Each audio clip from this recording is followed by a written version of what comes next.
Cash Lansky, a walking hip-hop movement of a musician who reminded me how hip-hop captured me the moment I heard his music. The energy that carries his delivery, the distinctive cadence, the architected lyrics that allow you to relate to his experience and perspective on the world. He's also a cherished husband and father, a bona fide stomped-down jewel who is incredibly respected in our city of the Southwest, Tucson. Hey, love. Have your eyes for forgiveness when that reaper come. Bad decision and you fuck, now your ass is done. How you think your mama feel that the sun's above? You gotta do this shit yourself so you don't have been soft over years, busting on the plug.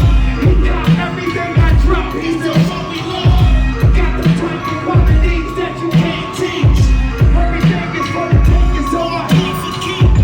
Right America pay still when you hear this thing. I just hope you understand. Still not for the boosters, getting up from the shooters. Conversation was hustlers, stay away from the losers. Tucson, that's my time. Thank y'all, I appreciate each and every one of y'all. Thank y'all.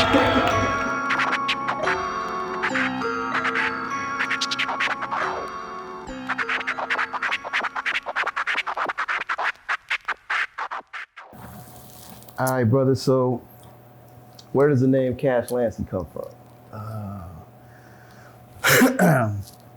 Let's see. So the name Cash came from like the homies back in the day. We used to run the streets.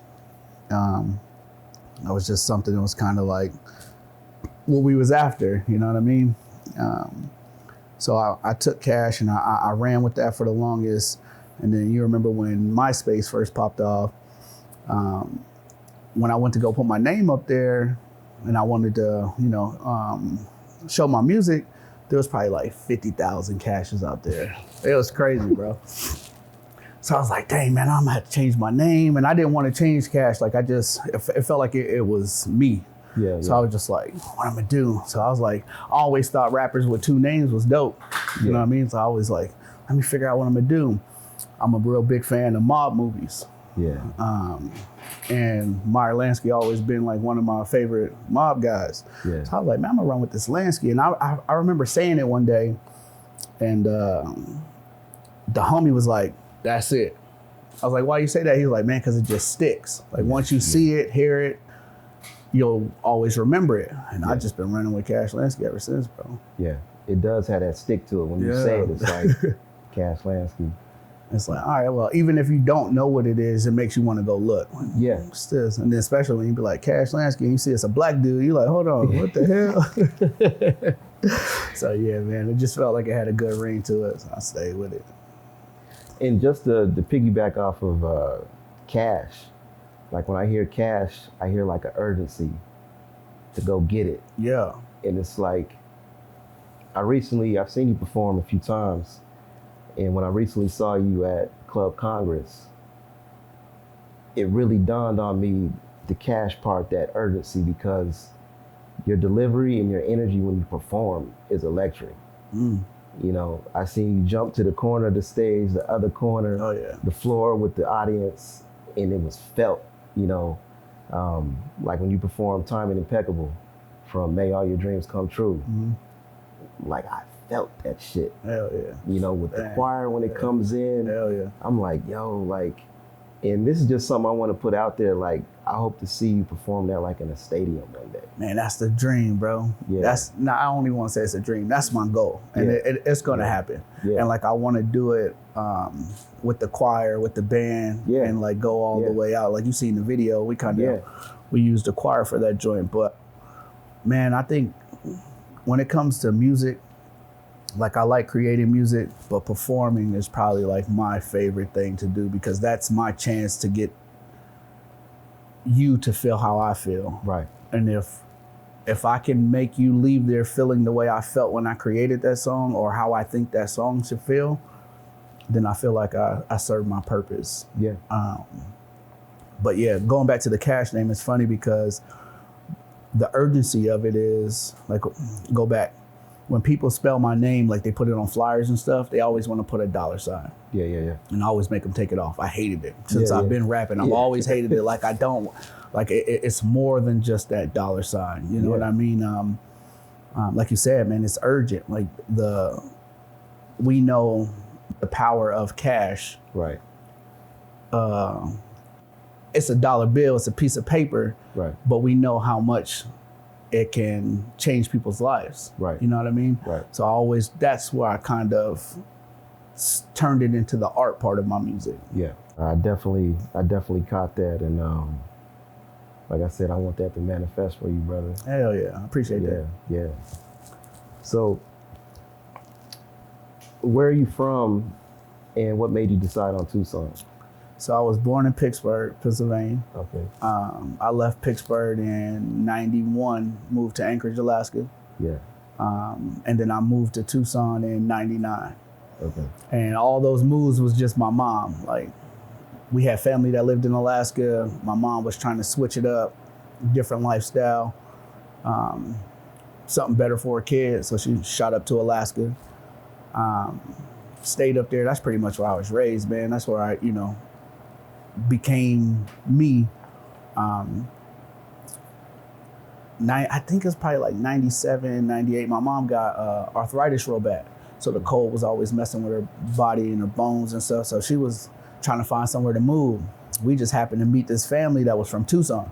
Yeah. And they came up there and they was like ranting and raving about Tucson this, Tucson that. I'm like, we ain't never been here, nothing, bro. My mom sold her stuff, packed up. She moved down here first, left us up there with my grandma, came down here and got her apartment right on 29th and Swan. Ooh. Freedom Park, man. Ooh. Freedom Park. And that's how I had that community time on Deuce 9. It was kind of like a full circle for me, man. But brought us down here, bro. I didn't know nobody when I first got down here. Not one soul. I was honestly depressed like the first 6 months.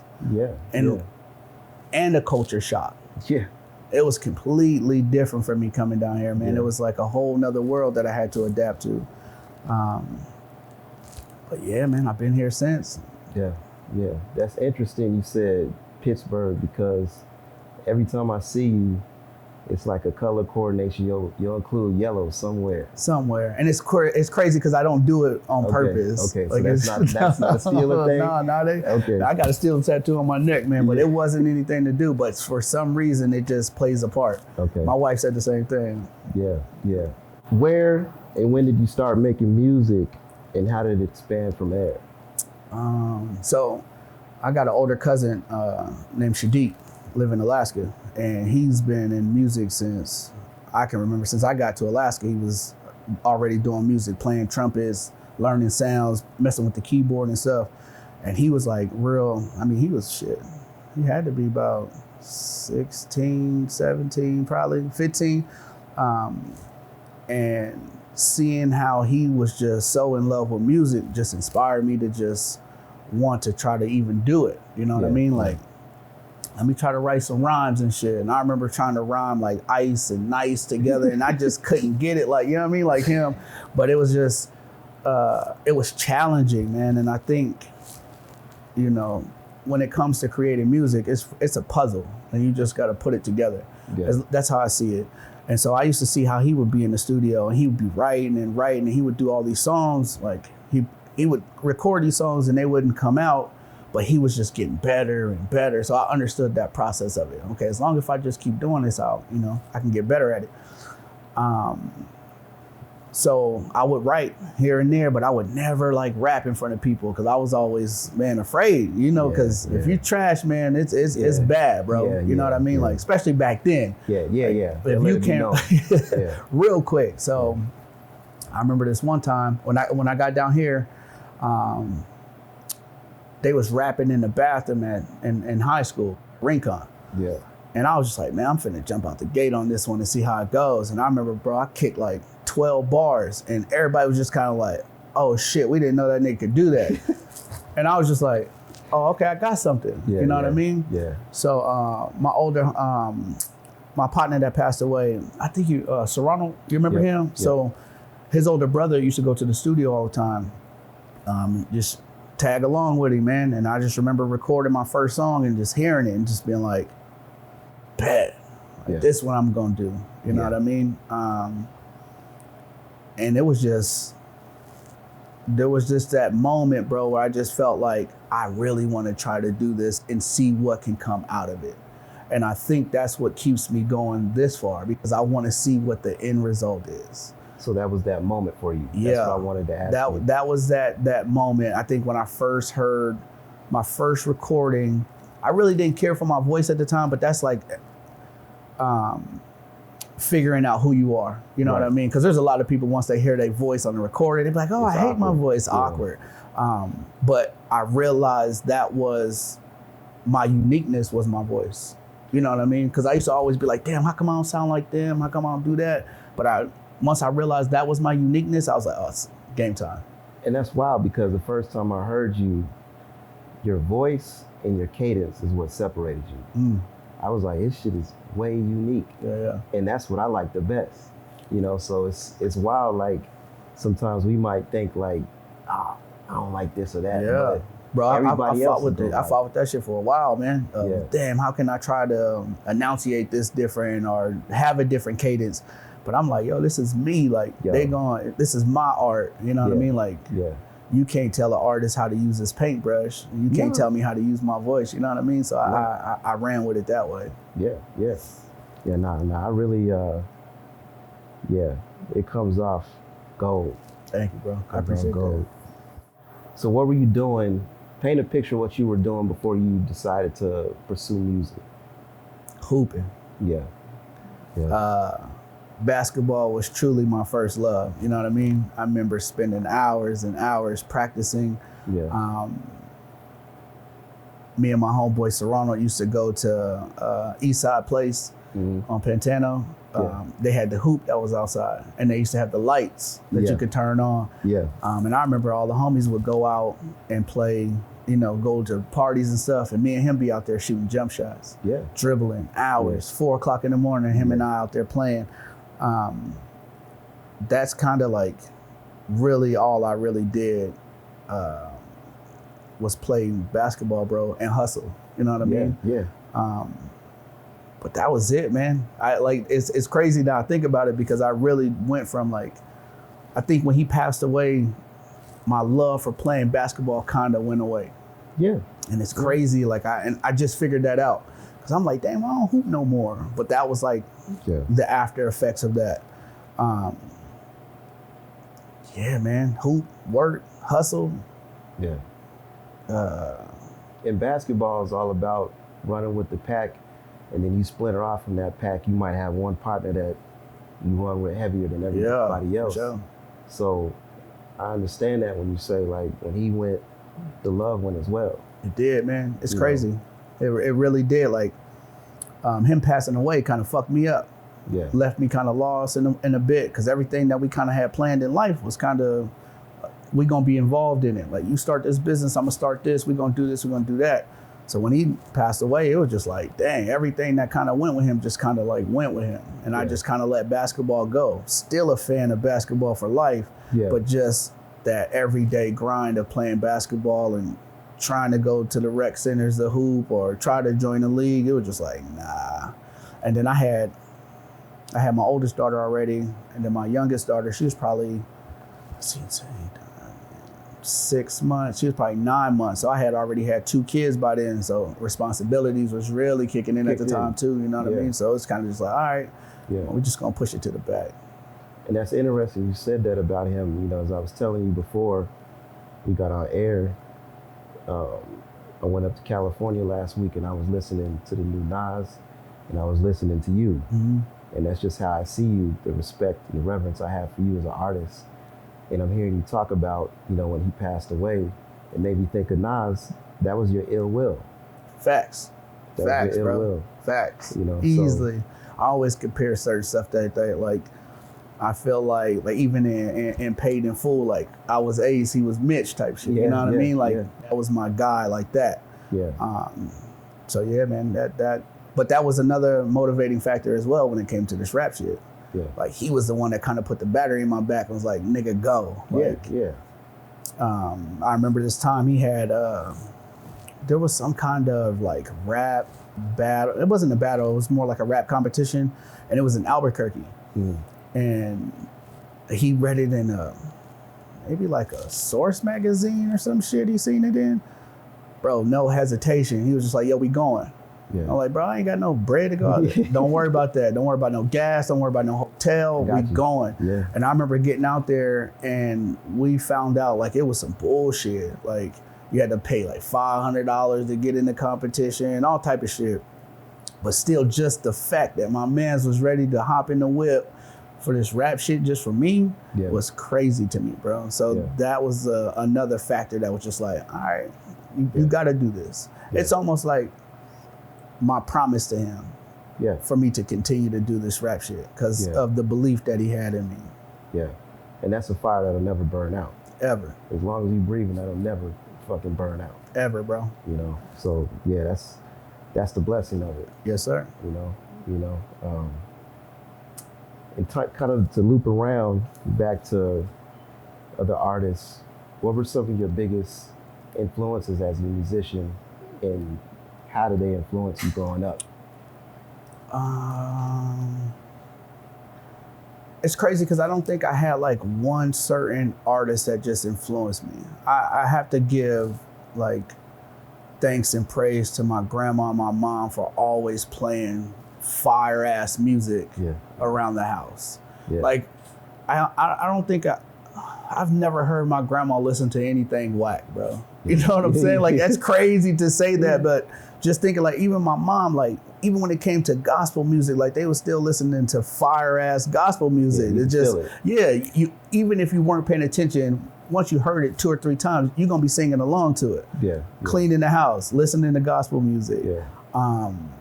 But I think like I'm a big East Coast fan when it comes to music, bro. Yeah. So like the Jays, the Bigs, you know, the Nas's, like the State Properties, like that shit like really was like ingrained. Like I was just listening to Prodigy's HNIC album right now on the way over here. Yeah. You know what I mean? And I just found out that they put that shit back on Tidal because it wasn't on there. Yeah. And like I always loved music with substance that was talking about something. Yeah. Like I felt like if it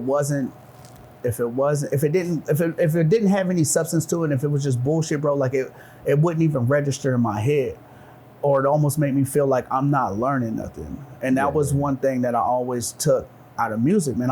I've learned so much from music, from rap lyrics.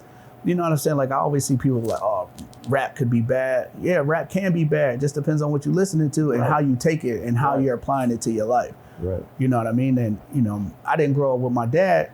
So like rap kind of raised me in the sense too of giving me this knowledge that a young black kid is searching for. Yeah. You know what I mean? That's what I think I put in my music now. I'll be saying shit that I wish somebody said to me.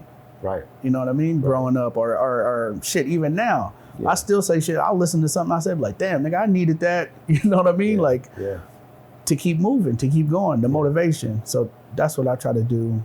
But yeah, man, when it comes to, I just took inspiration from everything. Michael Jackson, James Brown, Al Green, like all them, bro. Like they were just, even like James Brown, his performances are insane, bro. Don't get me started on James. Insane, bro. Yeah. And my grandma always had like videos playing and songs playing. And like even Michael Jackson, just think. This nigga Michael Jackson did the same fucking dance moves 20 years, bro.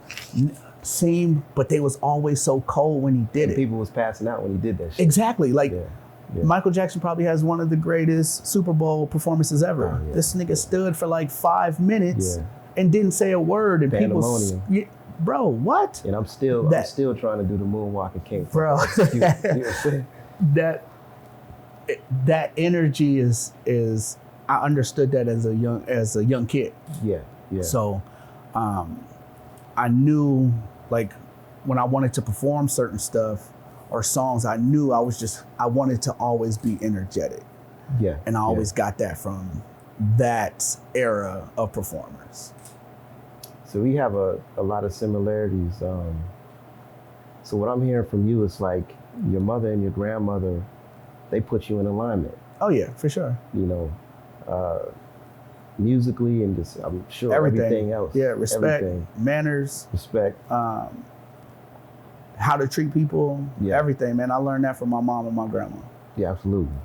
And also your influence with East Coast hip hop. Yeah. You know, for me, when we were coming up, you know, it was Snoop Dogg and Dr. Dre. It was West Coast heavy. But I remember probably elementary, one of my best friends slid me a Mobb Deep album. And I was like, what the fuck is this? You know, and then I got heavy on Wu-Tang, Yeah. Nas, and it was over, especially Wu-Tang, like it was over for me. But like you said, the difference was, and not to knock any other region or coast, there was just a difference, like the lyrics were different. Yeah. The language, obviously, and the substance. Like, I learned so much from those three, like Mobb Deep, Nas, Wu-Tang. Just the science that they were dropping. For and sure. Just hip-hop for us, when we were coming up, that was like our Malcolm and Martin, our big brothers, Truly. our cousins. Yeah. So we gravitated towards that. And that's also something that I see in you, like the Les Toidu, the Three Gods album. There's a song in particular, Death is Not the Answer. Yeah. And one of my favorite lines, because it brings that substance, like I can see somebody any age getting put onto knowledge. You went into a few lines, you said, caught in the middle, not playing second fiddle, trying to be Malcolm after the perm. Yeah. They want me Malcolm Little. Yeah. Stuck in the cage, feeling this rage. What does it do for the mental? It's all by design, controlling the mind and turn around playing the victim. That's crazy to hear somebody say that shit back. Yeah, That's wild. that's my shit right there. Yeah. So, People slept on that song. Man, hey, the whole album is dope, but Thank you, man. that one, I was like, nah, he's got it. Because, you know, it just goes back. I remember reading the autobiography of Malcolm X when I was like a freshman in high school. A teacher put me onto it. And you put that whole book in that bar. You said, I'm trying to be Malcolm after the perm. Yeah. They want me Malcolm Little. Like, They don't want you to reach that. they don't want you to reach that. You know, it's a whole metamorphosis, especially as a black male, you know, that Malcolm pretty much exemplified for all of us to follow. Real shit. So that really hit me, man. And I thank you for that line, like, cause that was cold. Nah, man. Thank you, bro. Like I said, man, I always felt like people kind of slept on that. I know that project was definitely like, it was out of my normal realm of recording, even beat selection. The sound of it was definitely different, but that's exactly what I wanted. Yeah. It was something that I wanted to create with the homie Megs and be like, okay, y'all might not get it now. Yeah. Either you're gonna get it years later or you're gonna get it after I'm gone. And Yeah. I'm okay with that. Yeah. I'm like, Yeah. my true praise that I'm gonna get, and it's sad to say, is once I'm gone. Yeah. I know how people get treated once they're gone. You know what I mean? Absolutely. And like, that's fine with me. I'm okay with that. Yeah. But that was that's one of those projects. It's gonna come back around Yeah. for sure. Yeah. It'll come back around for everybody else. Cause, So I was the people first who, in line. yeah, the people who got it. Yeah. You know what I mean? And like I said, bro, to hear you spit those lines back to me is like a humbling moment. Yeah. Cause it's like, okay, it served its purpose. Yeah. You know what I mean? Yeah. And like I said, your cadence, I wasn't gonna get up here and try to mess up the cadence, because your cadence is so unique. It's fine, bro. Like, you hit it. The way you spit them bars, man, it was like, damn. The cadence was cold in one sense, but then when you break down what you were saying, I was like, I need to say that because that needs to be appreciated, what he did. Thank you. I appreciate that. You know? Yeah. So yeah, man, that was then fire. going back to the influence of music, Alaska is like Tucson. It's a melting pot. Yeah. You get people from all over. You get people who catch cases everywhere, run to Alaska, Trying to get out. California, Chicago. So like, that was another thing when it came musically. Like, We had a bunch of people that would bring West Coast music up there. We had a bunch of cats from down south. I remember when I'm Bout It came out, and there was like 2 niggas had it on VHS, and they was trying to like run around the hood and dub it on VCRs so everybody can have it. But I remember like how that shit spread up there in Alaska, bro. Like we had, you know, Vice Lords, Gangsta Disciples come from Chicago, you know what I mean? Everything, bro, come through Alaska, and it was a melting pot. And it was, Alaska wasn't really on no gang shit really growing up. Everybody was trying to get money. Like even different neighborhoods that really wasn't fucking with each other, fucked with each other when it came to getting paper, bread, bro. That and like I feel like that played a major part in who I am as well. Like it's not about what we can do on our own. It's how the fuck can we come together to build something. You know, we don't have to like each other, you know what I mean? But how can we build a bigger platform, a bigger something for us to all grow into? And I feel like Alaska kind of taught me that. Talk about Tucson and how it influences your work, your music. Tucson. One thing I realized, there's no other place in the world, I should say, that's like Tucson. Tucson's completely different. Like the whole aesthetic of Tucson is completely different. I feel like Tucson still has a town mentality, but it's growing into this city. And I feel like Tucson's gonna make you earn their respect. Tucson's gonna make you earn their love. Like they not just gonna give it to anybody. You know what I mean? So it's, and I know how like finicky Tucson could be as well. Like if they don't fuck with you, they don't fuck with you. You know what I mean? And if they do, you better not fuck it up. You know what I mean? Like you're when they say you repping for the city, they take that shit serious. Super serious. So I always felt like I had to carry myself in a certain manner when it came to representing Tucson. Like I only wanted to highlight the greatness of the city. Everybody in this city know the bad already. You know what I mean? Like we know what goes on here. Everybody in the fucking world knows what goes on around here because we're so close to the border. So it's already like a highlight as a terrible place.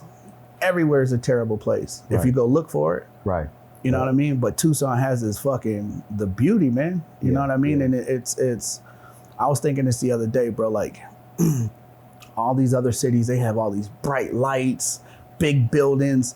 Like we really have to dig deep and get inspiration from cactuses. You know how hard that is?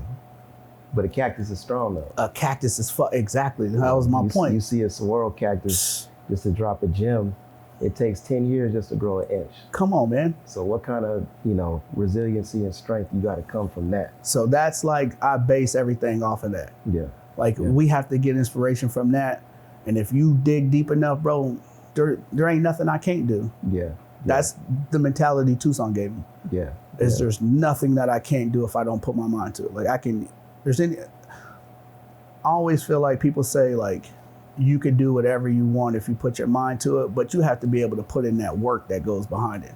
People leave that part of it out. The work is everything. Exactly. Like even when it comes to manifesting is real as fuck. But if you don't put the work behind manifesting, you know what I mean? Like that's not how that works. It's not, oh yeah, I want a Bentley and a big house, bing, and the shit. Nah, hell no. You got to work for that shit. You got to show up every day and show the universe that that's what you want. And then eventually it's going to give it to you. Like it ain't going to give it to you, but you're going to earn it. You're going to earn it, and the more work you put in, the faster it comes. Exactly. That's one thing I really I knew, but once I really started putting in like that serious work, just like going back to basketball. Same thing, exactly. Anything else in life that I crossed over and tried, I said, I'm taking that hoop mentality of when I was going to the YMCA at 5 a.m. before school to work on my game. Sir. So it's no different with your craft. It's no different. And it's like Tucson, we have that mentality where we have a chip on our shoulders. So I had a teammate, a homeboy I was playing ball with at Mesa Community College, and he came back home with me one weekend, and he's from LA, and he had never been here, and he was like, man, y'all got dirt roads and shit. And like, nigga, what kind of shit? What the fuck? He was like, it's a cowboy town. So when we went back to school, he was like, man, Kansas is a cowboy. You know what I'm saying? That's like, he a cowboy. I was like, yeah, cowboy. I'm gonna run your ass out the gym. That's it. You know, so cowboy mentality. Yeah, it's a cowboy mentality. So it is what it is. But what other artists in Tucson influence you creatively? I feel like there's a lot, bro. Like the cats that I run with are a big influence. They inspire me to be better. Yeah. Because there's a lot of people in this city that are super, super talented. Mm-hmm. And I just happen to be friends with them. But their encouragement, their inspiration, the mindset of not giving up has been a true inspiration for me. Like the Tommy Wills, the Marley B's, you got the Spirituals. Shout out to that whole camp. They're like super, super good, bro. There's a lot of people in this city that, like even producer wise, there's just people that are fucking crazy talented here, bro. Mm-hmm. And I get to come across them, and it's like not even on no rap shit. Like I know these dudes, like personally, and to see what they go through to make their dreams come true. Yeah, you know, it's crazy to me. Yeah, you know, like even let's say young me. Yeah, you know what I mean? Like I've seen him fucking grind this shit the fuck out, bro. Oh yeah. I remember him being at fucking what was the Mr. Rags in Tucson Mall, and he'd be out there passing out his CD, hustling. Yeah, you know what I mean. You had like his drive is endless, and crazy. Like even like the Fats, LV, and all them, bro. Like they really put in the work, and we seen this, you know what I mean? The first person I ever seen that really like inspired me was fucking Casino Chip. And I remember seeing him, I think it was either in the Source magazine or Double XL magazine in the back, and he had an Arizona jersey on. Yeah, bro, fucked me up the first time I seen that. Yeah, he was a hooper in his day too. Last state championship at Troy High School. Okay. He was a starting point guard. They used to call him Jukebox. He had a nasty wiggle and handle. Okay, for sure. He was not talk I shit know that. in New York. Yeah, loud. Yeah, I'm gonna do this and that, nigga. What's up? You know, double life, street life hooper, that type of legend. Like so, he's been doing it forever. Yeah, I'm telling you, the first time I seen him in that magazine, I was like, oh shit. Yeah. So like, you know, it's just different times, different eras. You know, like. My homeboys, Driving Scientists, let's just take them for instance. Like they took me on my first tour. It wasn't nothing crazy. I think it was 4 days, 5 days, but they showed me the mentality to have to be on tour. And I'm talking about thugging it the fuck out. You know what I mean? Sleeping on people's floors. There's 12 of us sleeping on the floor. Yeah. And we all here for one reason, it was music. You know what I mean? So I learned a lot from them, bro. Like, you know, the big oxes that was around, all that shit. And it's crazy, like what they were doing back then wasn't almost like, it's so much freely now. Like it's accepted now. And back then they was almost like, the rebels of the city trying to just sneak into these venues to do these rap shits. So I take, bro, like inspiration from everybody. Yeah, and I'm glad you mentioned those names because the primary objective of this show, even the people, the collective that we have, from y'all, we can branch out and touch those names like that. For sure. And they did. So they get their flowers. Man, let's even go back to fucking Swindo. Oh, come on, man. Reggie, You know what I mean? And like, he's one of the most talented people I've known him and his family since I got to Tucson. Like his mom and my mom are friends. You know what I mean? They go to church. You know what I mean? So I've seen him, bro, like, dude had his own movie at the fucking theater at Elcon. He can play any instrument. He can build anything, manufacture anything from fucking scratch. Like, his ice cream truck was legendary through the city. Everything. Like what? Yeah. This nigga was running around selling his CDs out of an ice cream truck on D's. Yeah. You know what I mean? Like that shit was inspiring, bro. Yeah. So it's always much love and respect to those guys, man. Cause I know what I shouldn't say I know what they had to go through. I seen what they went through. Yeah. You know what I mean? And I always respected it. So I always try to show them love when I can. Yeah, and they paved the way. Yeah. As far as from a business perspective, what was the moment you realized, hey, I think I can really do this with my craft and music?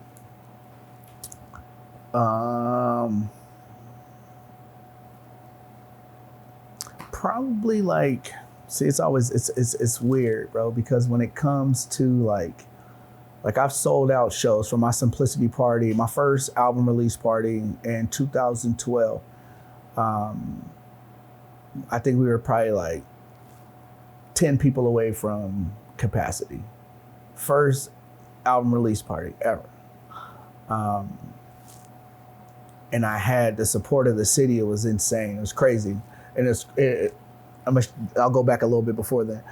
We had a meet and greet at the Rep TUC the day of the album release party, right? Yeah. And it was literally like 3 people came in for the meet and greet. Yeah. I was like, oh, this is gonna be bad. Yeah. This is gonna, you know what I mean? This is gonna be terrible. Bro, we show up to the show and it's literally a couple of people away from being sold out. Mm-hmm. And I think that was on a Saturday. I had to go to work Monday, and that shit humbled the fuck out of me. Yeah. It was like, you're this king, you're this god on this stage, and then when you go back a couple days later, you're this peasant that's at work, working for somebody else. Yeah. So at that moment, I realized like, maybe I should be trying to do this music shit more than I'm putting into this work. But I think the one thing that's always kept me, like, I've had a job since I was 14 years old. On my 14th birthday, I went and got a job working at a grocery store because I wanted these Emmett Smiths that was coming out. And I knew my mom wasn't gonna be able to, you know what I mean? Like, I knew she wasn't gonna pay $119 for these kicks, but I wanted them. So I went and got a job, and I've always had a job, bro. Even through everything I've done, I've always had a job. Like, my kids can't eat off of my dreams. Yeah. So I got 4 kids. They need a place to stay. They need somewhere stable. Right. So I've always been on, I don't want to say teetered the fence between music and working, but I have. But it's worked for me. Yeah. You know what I mean? And I wouldn't have it any other way. Yeah. Like, I haven't reached that moment to where I'm like, fuck this job. Yeah. I'm finna go do rap yet. Yeah. It hasn't come yet. Yeah. And that's okay, because the shit that I've succeeded in, most people wouldn't even do it if they didn't have a job and focus on their music. You know what I mean? Mm-hmm. Like, so I've always had a balance of that. And that's a fucking hell of a balance to juggle. Yeah. Of trying to go to work, trying to do rap, trying to hit out of state shows, to go on tour, you know, and I'm not gonna lie, bro, I've missed a couple tours where I probably should have went and I did it because I didn't know if I was gonna come back and my kids will have somewhere to stay. You know what I mean? Like, if I lose this job, like, bro, like, I've been working literally at my job right now, damn near almost 20 years, bro. Yeah. And I wouldn't have it any other way. Yeah. Because that job has helped me build character. It's helped me learn people. It's helped me, bro, like, my last 3 bosses that I had, either them or their kids have been fan of my music. Yeah. So I remember when Murs was like, hey, we going on this Icebox tour. We gonna be gone for this amount of days. Oh, bro, I was stressing it. I was like, fuck. Like, yo, let me go see if I can get this time off. Man, I ran in. He was like, yep, and you're going with Murs? Oh, my son loves Murs. Yeah. And my son's a fan of your music. Man, don't even trip. Yeah. And I was able to do that. So I've been able to go back and forth, man. I'll never tell a motherfucker that a job is done. I always think that's a misconception for people. You just got to find the right job for you. Like you was talking about Mob earlier. I remember from the movie Road to Perdition, one of the mob bosses was like, yo, what we do after work makes us rich. Exactly. So I always apply that, but I'm so glad you put emphasis on that, because a lot of people, they disregard that, and it's not reality. Yeah, it's kind of weird that people like, that is the, like, people try to make that shit normal, and it's not, bro. Like you said, like, I'm finna take this job and I'm gonna go invest it in what I really want to do in life. Yeah. Whether it takes me fucking 5 years, 25 years, as long as I know I'm working towards my dream, I'm okay with that. And I've always been okay with the long road. I've always been okay with the scenic route, bro. Yeah. Always. That's like, if you get it fast, you won't respect it enough. No. You know, that's one thing, like Dope Money used to teach me. As fast as you get it, as fast as you spend it. And so I always put that shit into, like, in life in general. Like, if you give it to me right now, man, I'm not gonna appreciate it unless I worked for it. Yeah. You know what I mean? So yeah, man, motherfuckers, get a job. Yeah. Pay for your dream. Figure it out. Yeah. And the fact that, you know, you said on your 14th birthday, you went and got a job, that's what also separates you, because it's like, you know what it is to commit to something. Yeah. You know what it is to have, you know, determination, drive. Bro, the dude gave me the job because I came up on my birthday. He was like reading over the application. He was like, wait, today's your birthday? I was like, yeah. He was like, and you came and got a job? Yeah. Like, yo, these Emmett Smiths is coming out, bro. You not understanding, you know what I mean? Cash. Yeah. Going back to the name, like that's, you know, I'm a sneaker fan, man. So that's just something that's always just been a part of me.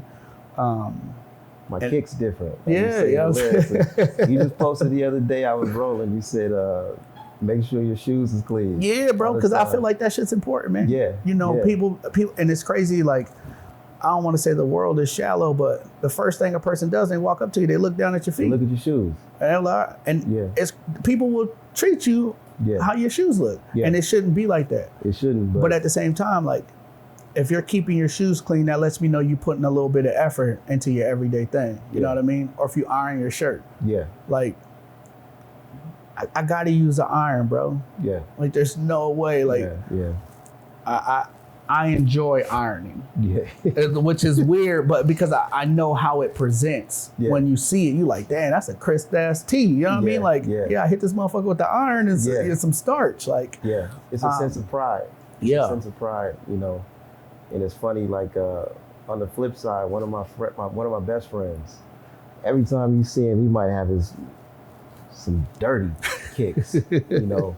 And his fucking shirts is never ironed. I don't think he ever seen an iron in his life.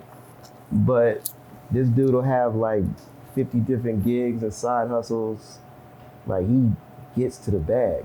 And see, I respect that too. He's just like, bro, I don't give a damn about this. I'm going to, you know. I respect that shit too. Yeah. I respect a motherfucker who damn near look bummy, but bank account is crazy. Yeah. You know what I mean? Like, I get the both sides of each coin. You know what I mean? Yeah. But there's just certain motherfuckers that don't put no effort into just looking like nothing. You know what I mean? A motherfucker will jump on a camera or something, shirt looking crazy. Like, no, that ain't it, bro. Like, you got to be presentable when it comes to certain things. You know what I mean? Like, and that's part of your package as an artist. Yeah. You know, because followers, fans, friends, family, the city on your back, they're gonna examine that. Yeah, they be looking at it. And part of you always got the style down pat, so that always is gonna work for you. And it's crazy, like I wasn't raised by my dad, but he's the exact same way. Like, him and I are like to the T when it comes to like dressing. You know what I mean? Like, he's a little bit overboard than me. He'll match his whole shit from head into old school player. You know what I mean? Yeah. But I got that from him. He coordinate to the inside, shit matching. Yeah, that's him. But it feels good though, man. Yeah. You know what I mean? It's you get up and you look like you dress for success, man. Yeah. And for us, you know, it's a different mentality. Yes, sir. Like, hey, you know, for have-nots or whatever, like, we want to look and feel a certain way. Yeah, that's like sneaker culture. Yeah. Like, I feel like sneaker culture is all fucked up right now. Yeah. It was like a symbol, bro. of kicks. You know what I mean? Like I grew up having 2 pair of shoes, one to run around playground and wear to school, and then some dress shoes. Yeah, you know what I mean? And you had to try to keep those as clean as you could, or they finna motherfucking roast your ass at school. I done got my ass ate up at school about some kicks. And don't fuck around and have a growth spurt, something like that. So come on, man. Yeah, through the school year too. Don't do that. Yeah, I remember one of my homeboys in junior high. He went through a little growth spurt. That's what made me think of it. And he had his shit up here, high waters, you know, shoes were snug on his feet. You know, I was like, you ain't even fat and your shit looking snug. Like, you know, and he was like, hey man, it's times is, you know. Yeah, times is hard. But that's what it is, man. But I'll never forget going school shopping. It had to be 7th grade, maybe 8th grade. I had to get my fucking kicks from Kmart. Yeah. Kmart had these Airwalks. Yeah. But the Airwalks look like Pumas. Yeah. I was like, yo, I'm grabbing these. Like, these is finna be the ones right here, bro. Like, if I'm gonna get clowned for anything, it's gonna be these motherfuckers right here, bro. And I remember I got them. And then I remember, I think we went to the mall or something like the next day, and I stole these fat laces to put in there. Cause I'm like, I'm finna really make these bitches look like Pumas. So I put the fat laces in there and shit. And bro, I remember this one kid tore my ass up wearing them shits, bro. But because it's always somebody watching. Exactly, and it's crazy. And it was just like, yo, you like really made fun of me for having shoes on my feet. Like they was clean, they just wasn't Nikes, they wasn't Adidas back then. But it showed me like the mentality of people. Yeah. It's crazy because I got that Airwalk symbol right here on my hand. I tattooed on it. Yeah, because it was like that, like, and it also showed me like I really didn't give a fuck at the same time. Right. You know what I mean? Because they was clean to me. Right. They was the best thing that my mom could afford at the time. So I'm finna rock these bitches with pride. So that's a whole nother level of pride. My mom's got me there. Yeah, for sure. So fuck what you talking about. Yeah, like, don't even. Like, I'll take the, you know what I mean? I'll take that. I'll hold that L. I'll take that L. But, and it's wild because, like, shit. I had homeboys coming up where at lunchtime they be starving. I'm like, man, what, you don't want nothing to eat or whatever? And that's when you see a lot of hustle shit come into play because they might not eat, or it might be a dice game on the back of the bus, or it might be somebody has some ingenious thing, or, you know, I remember I had a friend who got some toothpicks and he would dip them shits in butter and then put cinnamon on it. And that shit was good. So we'd have a little fucking vial and he'd be walking around the hallways and kids be eating, snapping them shits up. Oh yeah. So his whole mentality was, I'm doing this so I can get the new Jordans or something. You know, so if you had that affinity for kicks or whatever, like, or whatever, you made a way for it. Oh yeah, for sure. You made a way for it, so that's what it was. But what is it about your art, your work, that brings people consistently to the door and keeps them coming back with your music, your merch, everything? I think I just try to talk about everyday life that a person that works a 9-to-5 or a person that sells dope can relate to.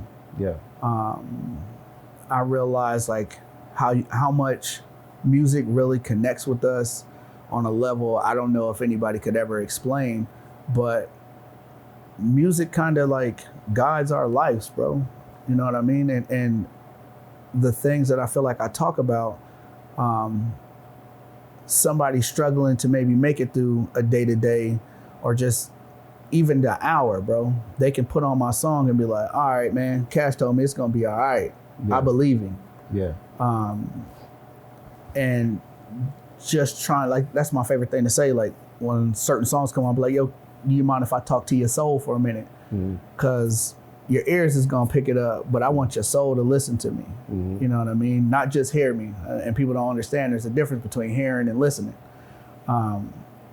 So I always like talking to people's soul with my music, bro. I feel like that's the fucking medicine. That's what we need. That's what the world needs. Yeah, yeah. There's so much shit going on in music right now, bro. It's like, it's crazy to me to sit back and see like how much music is coming out, how fast music. People don't sit with music anymore. Yeah. I remember we used to have to sit with albums and sit for a long time before somebody dropped something else, or that person would drop something else.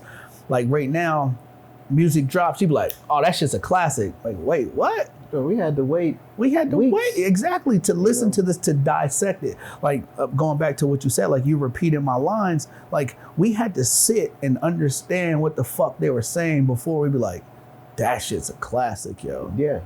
To this day, I don't hit the skip button because shit, when that came out, albums came out back then, I listened to it from front to back. Bro. Even if it was trash, I'm still gonna listen to it. Yeah. And I mentally know it'd be like 3, 5, and 9. Yeah. Those are the bangers. Everything else, whatever. But it's like I still sit down and listen to the album, still going through it. Real shit. So. And I think just me being just a genuine person, people feel like I don't have to, and I don't lie in my music.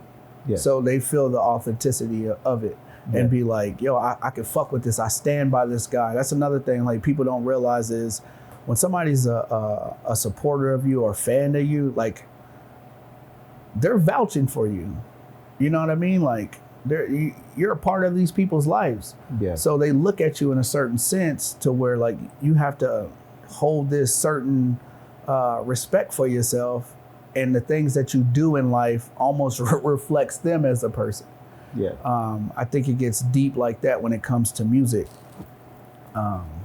So I just, and as much as I really don't care for it, like a part of me likes to share my family on social media, and people love that shit. You know what I mean? Yeah. But at the same time, it's like, there be certain shit that I probably should post, but I'd be like, yo, these is my moments. Like, I don't want y'all to have it. So I'm almost selfish in a sense when it comes to that portion of my life. Yeah, because once you post something, it don't belong to you no more. Exactly. And so I always, when I see people out or after shows and they be like, oh, I love when you post your family, you do this. A part of me would be like, yeah, that's cool. But I'm like, I ain't even want to post that shit. But I know, but you know what I mean? Like it's a weird balance when it comes to certain shit like that, bro. I just, as an artist, there's certain stuff I feel like you have to hold to yourself. That it's yours. Like that's your moment. Yeah. I don't want to give y'all every single thing of me. And I feel like that's what social media has created. Yeah. They want every fucking aspect of your life. Yeah, you gotta create a dispense for sure. Button. It's I'm gonna dispense just enough. Yeah. But touching back on you as an artist, for me, when I listen to you, it's nothing short of genuine.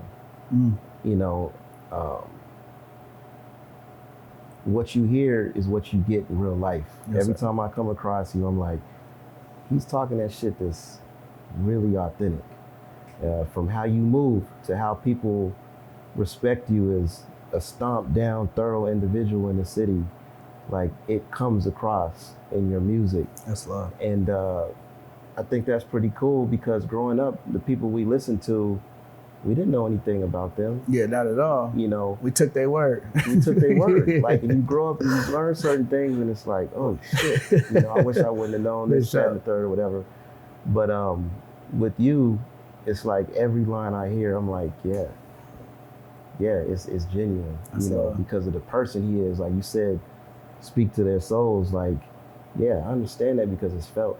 And sometimes I always wonder if that shit translate in the music to like who I really, really, truly am.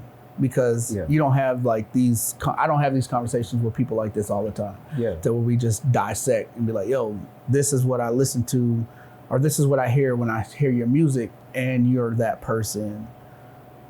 Exactly. You know what I mean? Like it's not, there's no persona. Yeah. I feel like I erased that persona of who's this Cash Lansky cat and then who's this other guy. Like my worlds have merged, and it's been beautiful. Just your ability to jump in different topics easily, and it's natural. Like we were talking about the Late to a Do album earlier with the death is not the answer. Mm-hmm. I feel like you have this ability to drop knowledge, you always drop a gem. I got to, man. You drop like these little gems here and there, and I just be like, I caught that. But you'll also speak like in Affirmations. And I'll give you an example. I think it was like 2017, 18, correct me if I'm wrong. But you had the song Shoulda, Coulda, Woulda. And I remember the opening lines, it was an entire affirmation. It was before the next man. How bad do you really want it? How bad do you want it? Yeah. Leaning on a kickstand, standing for the moment, gazing in the mirror, only time I see opponent. Might not speak on everything, but everything is noted. Yeah. That's crazy, bro. I wrote the shit down. I'm being dead honest. That's like, crazy. I wrote it down and I was like, that's a fucking affirmation. And the way you connected in the video, you literally hop out the bed. Yeah. And get to it. So I was like, yo, like, that's different. That's another one I felt like people, like even that video was so cold to me, I felt like people slept on that shit. I ran that shit back about, speaking of work, I ran that shit back about 10 times at work. And you had the Cat Williams skit in it. Yeah. Shout out to Charlie Mumbles for that beat, man. Yeah. I mean, Sonny killed that video. Both of y'all went to work on it. Yeah. But I've been following for quite some time with you. But that song right there, I was like, yeah. That's when I was just like, he needs to be respected on a national level. Like, that was wild to me. That was wild to me. So I always loved that one. Always loved that one. I can tell you that. Thank you, bro. Yeah. I appreciate you, man. For real. That's fire. Shoulda, coulda, woulda, never did nothing for you. Never did nothing for you. You know, and that's the line. I be repeating that shit to people. Like, I be telling my nieces and nephews, like, shoulda, coulda, woulda. Always remember that. When you grow up, like, what you did yesterday, you always got to update your resume. I'm gonna tell you where that shit came from. Sister Act. Okay. You remember the mom told Lauryn Hill that shit out the window? Shoulda, coulda, wouldas. Yeah. Out there, no, you was out there singing your shoulda, coulda, wouldas. Yeah. That's where I kind of got that from and based it off of there. Yeah. But that was real shit, and it was crazy because like, she really didn't know what she had, what her daughter was. You know what I mean? She was just being a parent. Yeah. Just trying to go out, push her kid into the right direction. But shit, man, we never know what the direction is for our kids, man. Yeah. That's why I'm like open for my kids to do anything, bro. Yeah. As long as they willing to put in the work, I'm always gonna be there to support them. Yeah, absolutely. And what advice would you give to someone who's thinking about taking that leap into starting their own business with their craft? Learn the business side of it first. I think that's one thing that's kind of missing when it comes to like, even just music wise, or even us as people trying to start business. Like, we see people that do it, but we don't have the information behind it. Yeah. You know, it feels like if you jump out there, like, you're destined to fail if you don't have that business side of it first. Necessary. You have to have that knowledge. And we kind of did shit backwards when it came to this music shit. We just wanted to create, we just wanted to be seen, and didn't understand the business part of it, paperwork, certain things, and we learned it along the way, and we probably should have learned it earlier. Yeah. And it would have caused us somewhat not much of a headache. We learned a lot of shit as we went. There wasn't anybody to teach us. Yeah. So we had to kind of learn on our own. And now, bro, like, YouTube is at people's fingertips. Like, YouTube University. Come on, man. I use that shit faithfully. Yeah. I learned how to tile my house. I learned how to fucking do my backyard. All this shit that somebody probably should have taught me, but YouTube, you know what I mean? Yeah, it gets you right. Get you right, bro. And it's like, and always study somebody. I always say is like a good thing is study. Me, myself, bro, I study hundreds of people.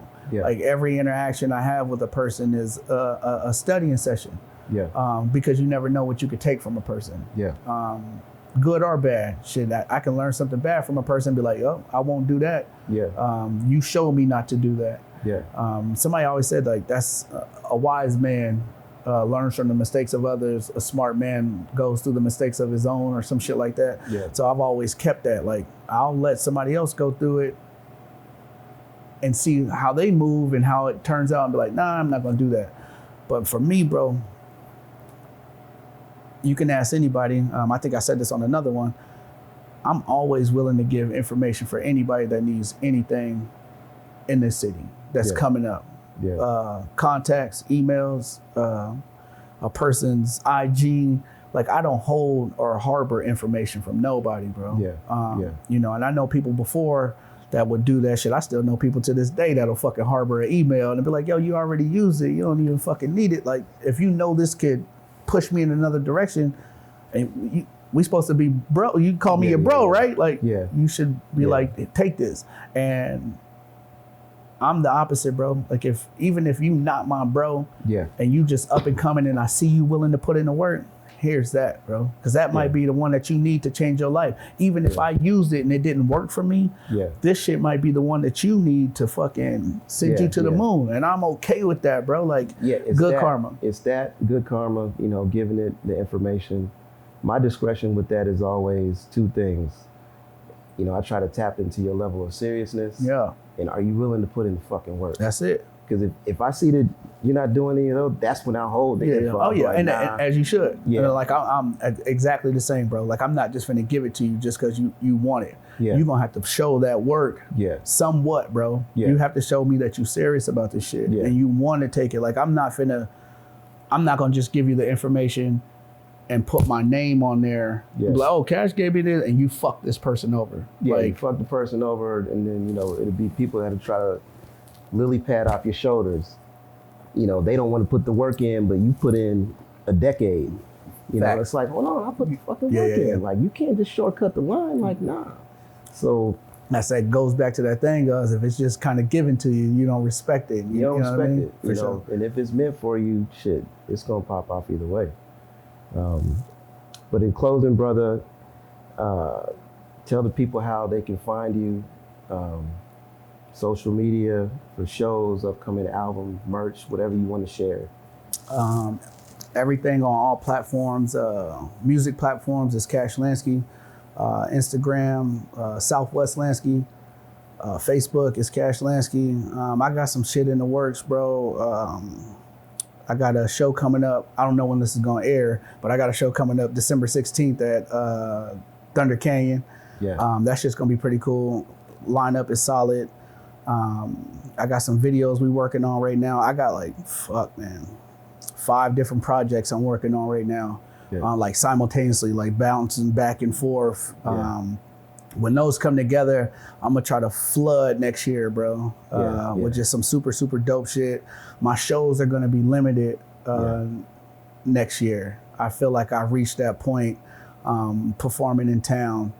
I'm just like, it's really gonna be something worth it for me to come out. Out of town, I'm with it. You know, let's book some shit. But in town, it's gonna be very, very limited performances next year. As it should be, because that magnifies your value. Exactly. You know. And they like, man, I remember, man, going back to it, we done did so much shows around this bitch. It's like, yo, how many times can we see you really, you know what I mean? And it's cool now because I kind of transitioned into playing with the band now. Shout out to Freddie J and them last night, you know what I mean? And that's a new experience for me. But I fell in love with playing with a band, bro. That's my shit. That's like, that's my calling. That's where I need to be, is performing with a live band. Because I feel like it just opens up the whole world when it comes to being able to create, when it comes to be able to perform. Like I said, man, performing is my favorite fucking thing to do when it comes to rap. Like, rap's cool, you know I can rap, but can you perform these songs and make people feel the way that you feel? And that's the, can you get an experience from the song, you know? And to go back to what we were talking about earlier, when I recently saw you at the show, like the song Time and Impeccable, you're saying performing with the band and that type of, you know, choir, the song, like, that's where I was like, yo, like, and again, with your voice and your cadence, your delivery, like, I want to see that, like, that stadium music, like, because it's there. Thank you, there. brother. You can feel the vibration, you know, with the people that were there, because I'm looking around, it's like, you feel that? Like, You know, another thing, my favorite thing is to perform in a room full of people that have no idea who I am. Yeah. That's always been my favorite like challenge when it comes to performing. Yeah. Just to see if I can win you over. If I can win you over, and even if it's just a nod for fucking 10 seconds, I'm like, you felt something. Yeah. You know what I mean? And that lets me know as an artist is, okay, I'm painting this picture that I'm trying to paint and convey to them.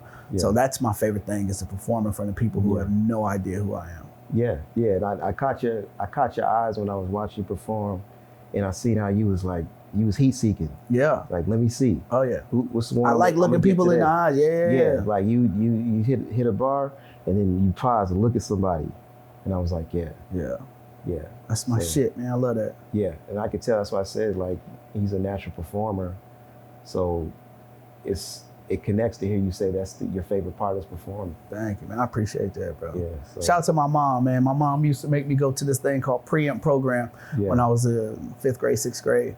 Real quick, I'll wrap it up. And they used to make us do speeches. Yeah. You had to get a famous black person or a revolutionary black person, and you would have to become them.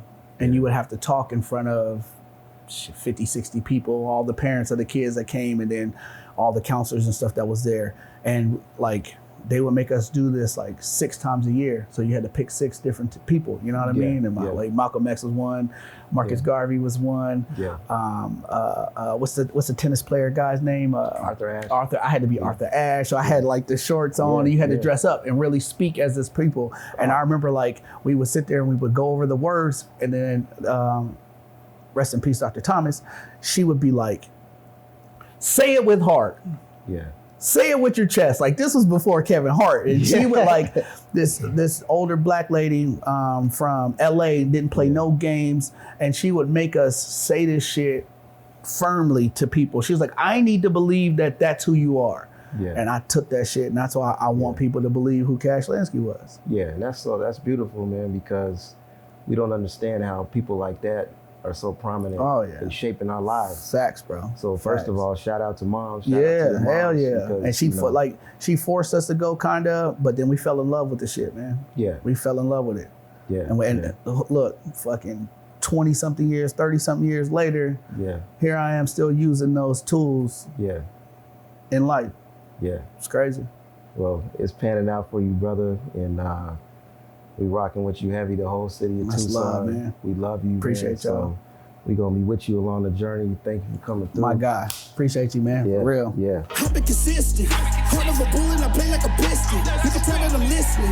Invested in me, now we wait on the interest. I need the big lights, keep the chain. Gotta take a shot, beat the aim. Fortune is a must, fuck the fame. Please don't compare, we're not the same. Timing impeccable. I'm off the edible. Feeling incredible. Don't let it get to your head. God bless the dead. Don't need the credit. They know what I did.